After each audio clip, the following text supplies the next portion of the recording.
ఎందుకు కుంగిపోతున్నావు? విశ్వాసం అనే ఢాలను పట్టుకుని రాత్రి ఎందుకు దిగజారిపోతున్నావు? ఎందుకు వేసారిపోతున్నావు? ఎందుకు బాధపడుతున్నావు? విశ్వాసం అనే ఢాలను పట్టుకొని రాత్రి విశ్వాసం అనే ఢాలు నీ బాధలో, నీ వేదనలో, నీ సమస్యలో, నీ కృంగుదల్లో నుంచి నేను పైకి లేవనెత్తుదే.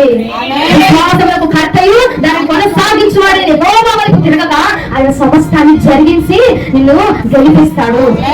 విశ్వాసం నిన్ను కాపాడుతుంది తల్లి. విశ్వాసం నిన్ను బ్రతికించింది. నీ విశ్వాసం నిన్ను స్వస్థపరచును. నీ విశ్వాసం నిన్ను బాగు చేయనని లేఖనం సెలవిస్తా ఉంది. ఈ రోజున ఈ సహోదరుడా ఏ ఒక శ్రమలతో, ఏ బాధలతో నువ్వు కృంగిపోతున్నావో జ్ఞాపకం ఉంచుకో. రోజున విశ్వాసం ఢాలు కొరతలో ఉందావు నీ దగ్గర. పట్టుకొని రాత్రి నుంచి దేవుని అడిగి, అయ్యా నాకు విశ్వాసం తగ్గిపోతుంది, నాలో విశ్వాసం తగ్గిపోతుంది, అయ్యా నీ వైపు విశ్వాసం నేను అడుగులు వేయబోతున్నాను అని చెప్పి అడుగు. దేవుడి మధ్య నుంచి పొందుకొని విశ్వాసముతో ప్రయాణం చెయ్యి. ఆ విశ్వాసము నిన్ను నిలబెట్టిద్ది.